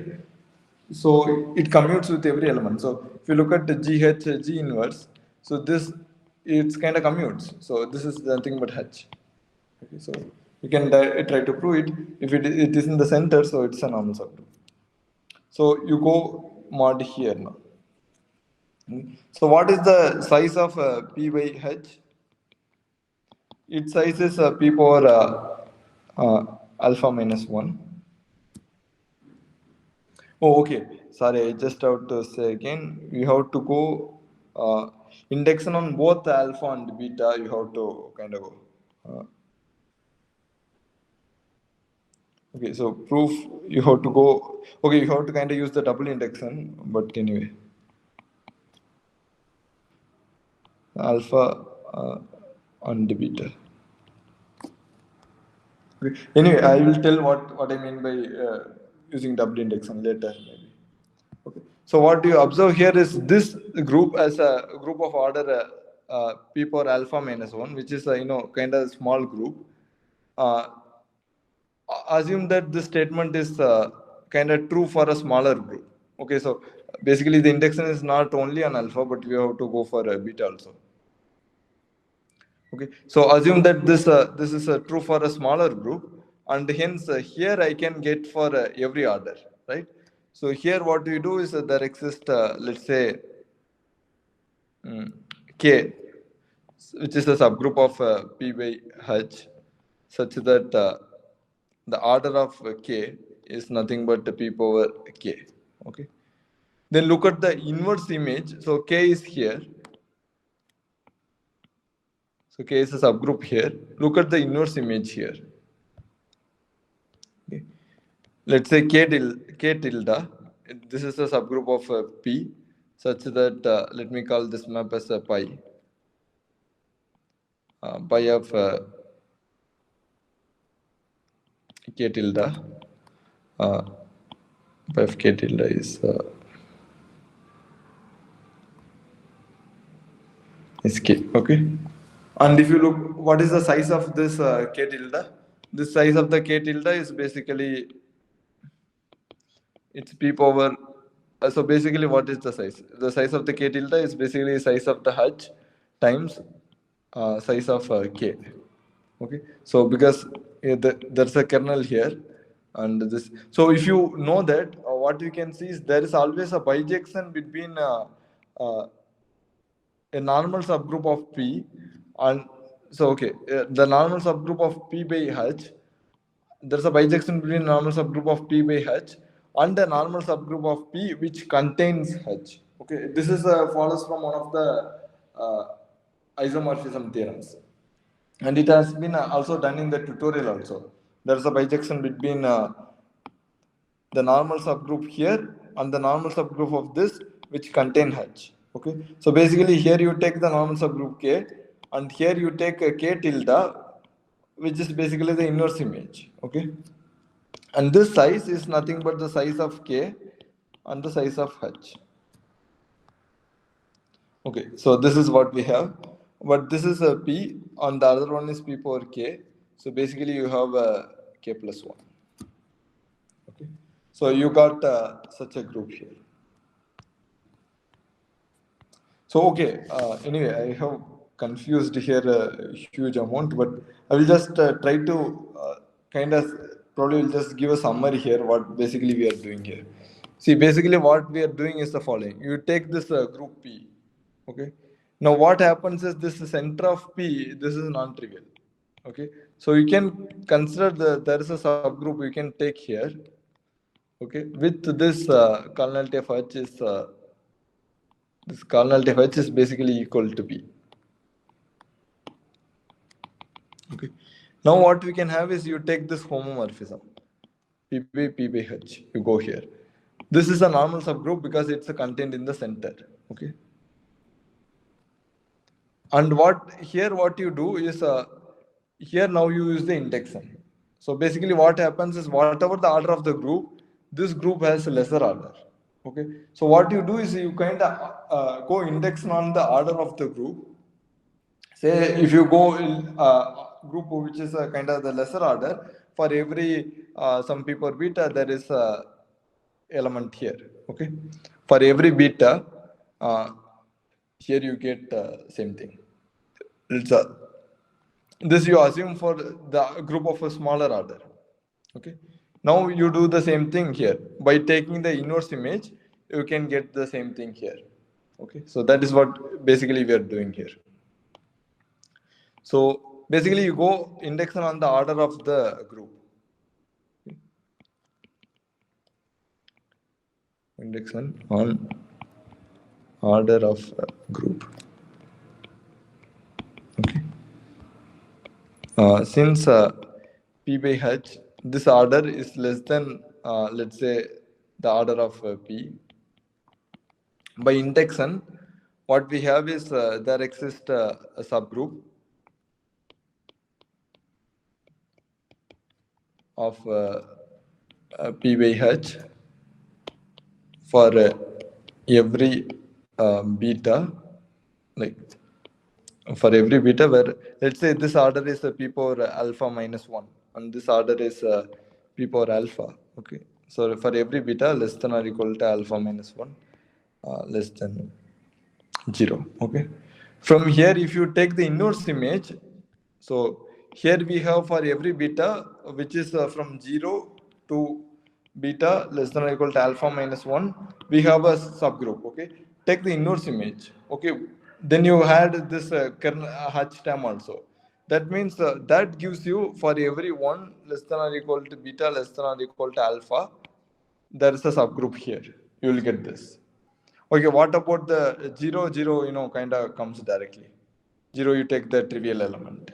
Okay, then you are done. That is all you have to do here. Okay, take inverse image.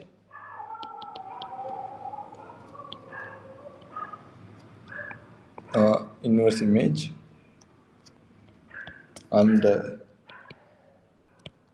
that gives a subgroup of P.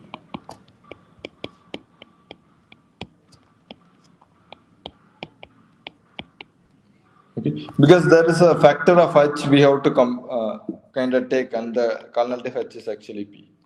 Okay, so here if you have a subgroup of P power beta, when you go the inverse image, it goes from P power beta plus 1 will come. So the 1 will increase.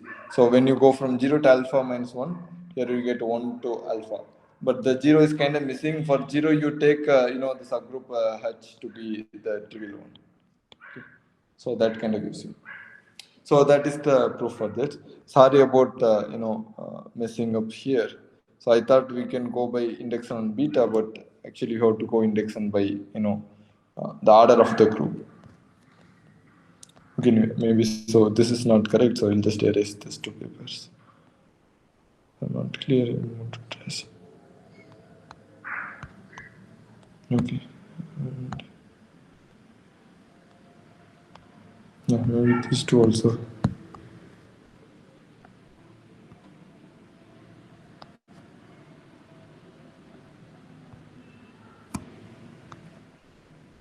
It's the same thing. Okay, so let's move on to a different question.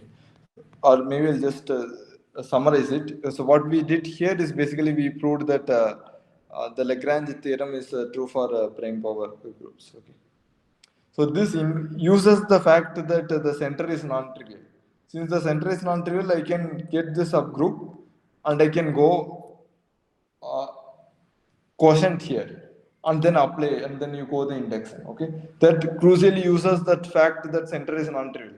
If the center is trivial, see why this center is important here. I can take any subgroup, right? Because this H is contained in center, this H became a normal subgroup. In general, how do you come up with a normal subgroup of order P? You cannot. But if you take any subgroup of a center, those are all normal subgroup. So that is exactly why that fact was used. Okay. Okay, so this is kind of done. So let's move on to another question here. This is a little bit easy. So the question says if the center of G is of index n. Okay. So basically what it says G by center of G, this index is n. Okay. Then prove that for every conjugacy class has at most n elements. So what you are going need to prove is if you look at any conjugacy class. So what is a conjugacy class? So basically you want to find the size of this thing. G, let's say X G inverse. So this is the conjugacy class of X. Okay. Such that G in G. So what we want to say is we want to say this size, if you look at the size of this conjugacy class, we want to say this is also less than or equal to n. Okay. It has at most n elements. So that is what you want to say. Okay. So this is the claim. This is the claim. So let's prove it. So what is the conjugacy class of X? So this is basically the orbit, right? This is nothing but the orbit of X under the conjugacy axiom. And this we know it is a kernel of G by kernel of centralizer of G. Okay. Okay, so now what we know is let me call the order of G as let's say some M. Okay. So what we have is this is n. Okay. So G by center of G is n. So what is the order of center of G? This is nothing but m by n. Okay. Why is that case? If you want, I can write it here. Because kernel of G is nothing but kernel of G intersection center, kernel of center. Okay. So this is m, this is equal to n, and that's the kernel of center. So from here you observe that kernel of center is m by n. Okay. So now what we have is the following. So kernel of center became some m by n, right? And another thing what you can observe is the center is always contained in the centralizer. So this center, if you look here, the center is contained in the centralizer. CGFX. So if you look at the cardinality of centralizer, so you look at the cardinality here.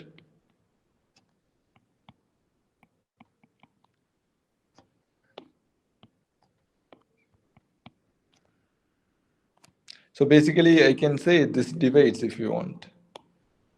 It is contained in here, and hence by Lagrange theorem I can say it divides. Okay.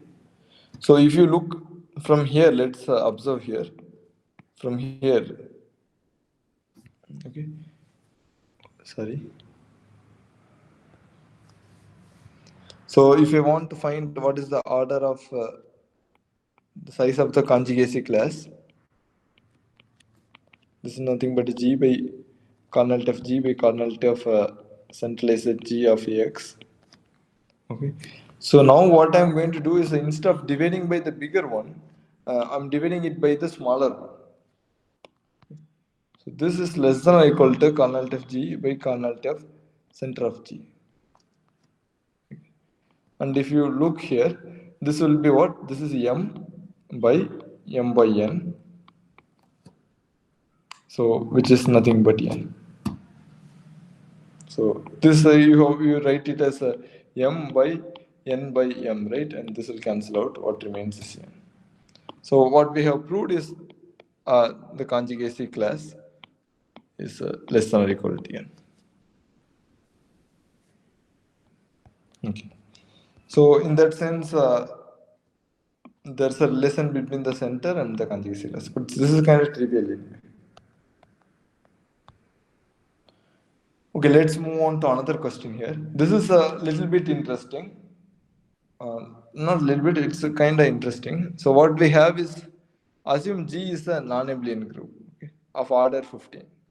So we want to prove two statements. One is the center of G is trivial, and there exists at most one possible class equation. Okay. So it's a non-abelian group of order 15. There can be many non-abelian group of order 15, right? Or there cannot be anything. Okay. But what it says is the class equation, only possible class equation, there's like only one possible class equation is exist for a non-abelian group. Okay, so that is what we want to prove. So let's prove one by one. Let's first prove that the center is trivial. Okay, assume, remember this, you have non-abelian group of order 15. Okay. So how do you prove the center is trivial? Okay, so what are the possible order for center? So the possible order for center is 1, 5, 3 and 15, right? Because of Lagrange theorem. Okay, since he joined here, I will just quickly say what we are trying to do. See, we have a G which is a non-abelian group of order 15. Okay? So what we want to prove is center of G is trivial. And again, we want to prove there is at most one possible class equation. So we don't know how many groups of order 15 are there. There may be many, one, there may be two, there may be many. But what we are going to prove is there is only one possible class equation. I mean, of course, we are working with a non-abelian group. Okay. Okay, let's prove one by one. The center of G is trivial. Let's try. So we know that the center of G, the possible order by Lagrange theorem is basically 1, 5, 3 or 15, right? So this is what we want. So let's eliminate all the other three. So can the center of G, can it be 15? Is it possible? Right. You can answer if you want.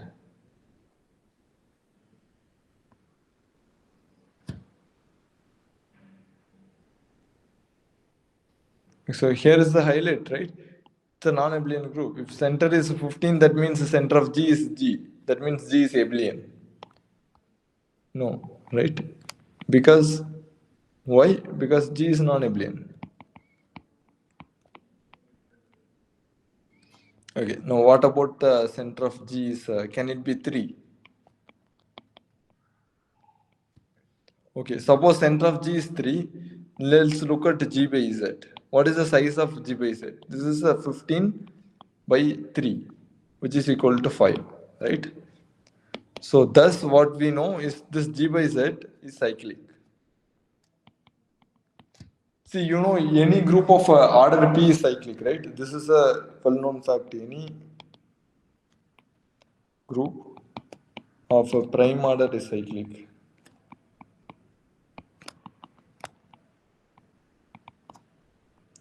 Why it is cyclic? If you want the proof, I can directly say. See, you take let's say this order is P. Okay, take a X belongs to non-trivial X belongs to there, and look at the cyclic subgroup generated by this X. Okay, that cyclic subgroup generated by X, if you take this order is not 1 because X is not equal to 1. and but it has to, by Lagrange theorem, it has to divide P. So the only divisor of P is either 1 or P. So it cannot be 1, and hence it has to be P.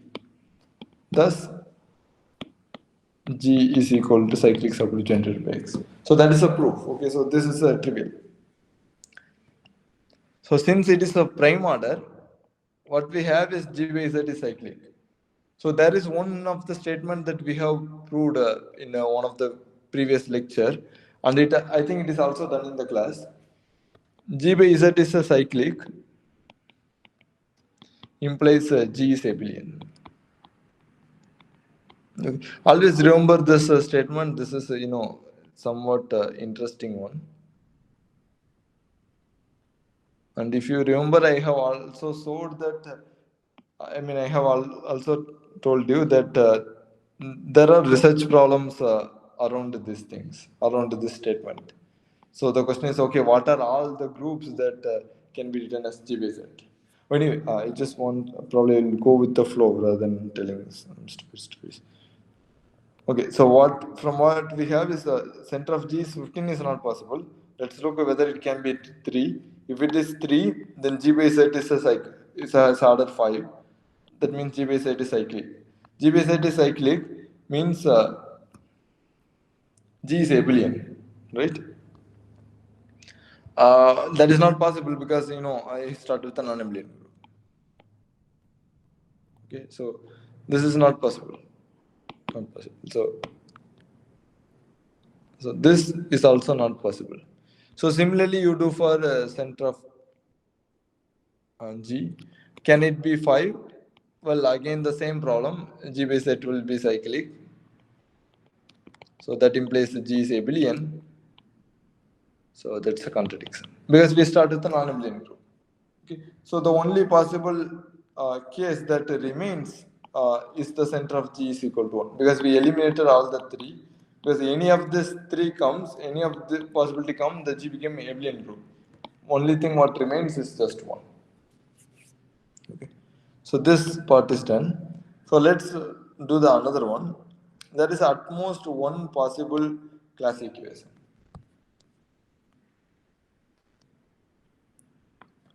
So let's write that one down.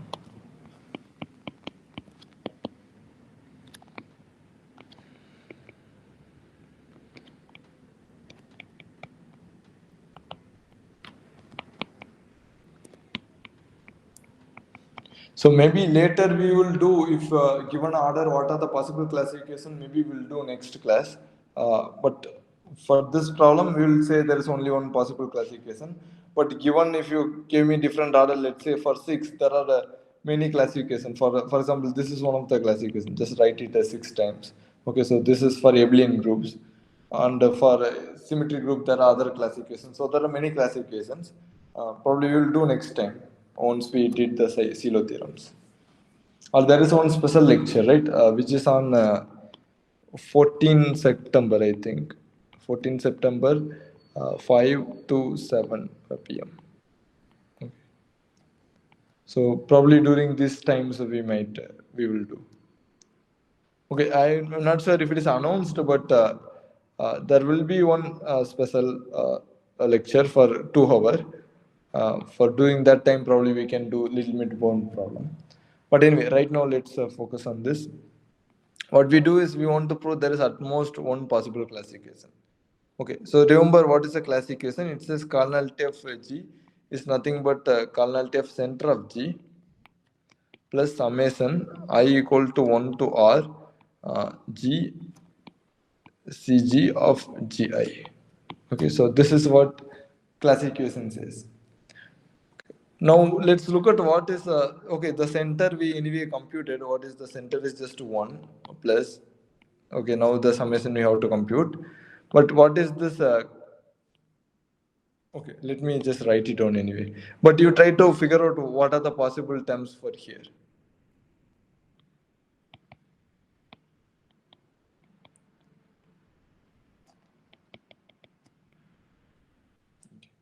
So if you observe here, the centralizer cannot be, so okay, what are the possible choices for centralizer? So Cg of Gi. What is the possible choices for centralizer? The possible choices for centralizer is 1, 3, 5 or 15. Okay. So 15 is not possible again. We'll just strike it out. 15 is not possible because G is abelian. Okay. So G is abelian as well as if centralizer is 15, that means G belongs to the center. Right, but we just have proved that the center is just trivial. So this is not possible. Okay. And also observe this. If you take GI, the cyclic subgroup generated by GI, this will always be a subgroup of centralizer. Okay. Because the cyclic subgroup will commute with the element. So this cyclic subgroup is always a subgroup of centralizer. Okay, what is centralizer again? This is a set of all G in G such that uh, G, Gi, G inverse equal to Gi. Well, this is true for the cyclic subgroup generated by this. If you have cyclic subgroup, any element of the cyclic subgroup looks like Gi power alpha, right? And Gi power alpha minus alpha. And you can directly see, I can commute it over here and you can delete it. Okay. So this will be contained in here. And if so, this guy, since it is a non-trivial element, this is not possible. Okay, because this cannot be 1, right? Because it's a non-trivial element, so this is not possible. So the possibility for CG of GI is either a 3 or a 5. So thus, what we know is the possibility for a G by CG of GI. If you look at this possibility is either a 5 or a 3. Okay, so you divide by 15 divided by 3 and that gives you 5, and 15 divided by 5 if you take, that gives you 3. Okay. So these numbers are actually either a 3 or a 5. So collect all the 3 and collect all the 5. Okay, so and then from here collect all the 3 and collect all the 5. So what you get here is cardinality of G is 15. So let's look here. Cardinality of G is 15 and there's a 1 here on this time. Okay, so 15 is equal to 1 plus I collect all the 3 and I call this as A times 3. Okay, and then I collect all the 5, call it as B times 5. Okay. So now the question is, what are the possibility for A and B? So one thing you observe here is B has to be less than or equal to 2. Why? If B is 3, then what happens? This is 3 times 5. So this will be 15 already. And there is a 1 here, 16. And this is anyway a positive number. So 15 is, it's equal to 16 plus some positive number. That is not a possibility. So B has to be less than or equal to 2. Okay. So let's see what are the possibilities. Suppose if B equal to 2. Okay. Then what happens? 15 equal to 1 plus A dot 3 plus 10, right? So let's take everything to the other side. 15 minus 10 minus 1 plus, equal to A dot 3. Okay, what is this? This is basically 4 equal to A dot 3. Well, A dot 3 cannot be 4 because, see, there is a 2 divides that. And either A can be 1 if you put, then 3 equal to 2. That is not true. If A you put a 2, then this became 6 and this is 4. That is not true. So this case is not possible. Because in particular 3 does not divide 4. So this case is not possible. Okay, so B equal to 2 is not true. So what remains is B equal to 1. Okay, when B equal to 1, what you get is 15 equal to 1 plus A times 3. Okay, from here I'm writing. Maybe we remember this one. So B is 1 now plus 5. Okay, so if you take it to the other side, A times 3 is nothing but 9. Okay, so A is 3. Okay. So the only possible class equation is 15 equal to 1 plus 9 plus or maybe okay, class equation I have to write. So A is 3, right? So there are this 3 has came 3 times, right? So I have to write it as 3 plus 3 plus 3 plus this 5 has came one time, B equal to 5. So that means the B 5 has come one time plus 5. So this is the possible class equation. This is the only possible class equation. Okay. So I think that is all. There are a few more problems you can try. Maybe I'll just write some exercises. You can try it in the free time.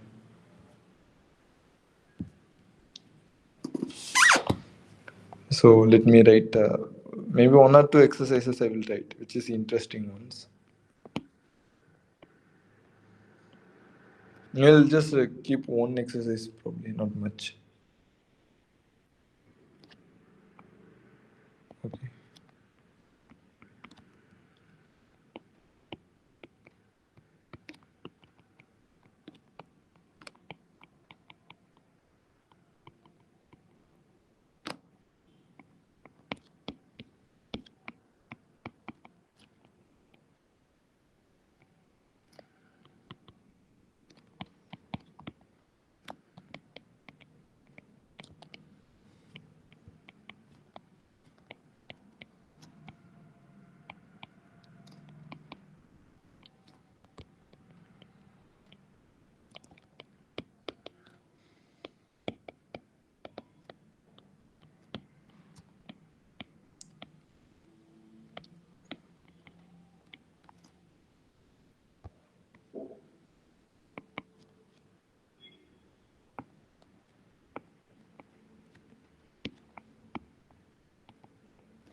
Okay. So what the problem says is if you take G1 to GR, these are the representatives of the conjugacy class of your finite group, and you assume this representative commutes. Okay. So once you have this representative pairwise commutes, the every element of the group commutes. Okay. So if you want to say every element commutes, you have to say take two elements, any two elements, and they have to conjugate, they have to commute, right? But instead, it's enough to say just the representative of the conjugacy class commutes. Okay, so this is actually a little bit hard problem. So maybe I'll write a little bit, put a star here. So this is a hard problem, but the hint is kind of use this class equation. So try to somehow use the class equation uh, and try to solve it. Okay, because okay, probably I'll write one more step. Since these elements commute among themselves, that means if I look at the centralizer G of Gi, what we can say is all this G1 to Gr, these elements belongs to this set, right? Thus, if you look at centralized G of Gi, this size is actually greater than or equal to R. Okay. Now use this fact with the class equation, okay, and you can able to solve this. So directly it's not easy, but I am not sure if it is even possible to do it directly. But use this fact with the class equation, you can get this one. Okay, maybe I will stop here, but you can try this one. Just to take this and use the classification you will get, but it may be a little bit hard. But it's a good exercise to try. So if you have time, you try it. Okay, if you have any doubt, you can ask me. Otherwise, we will stop now and we will continue next week.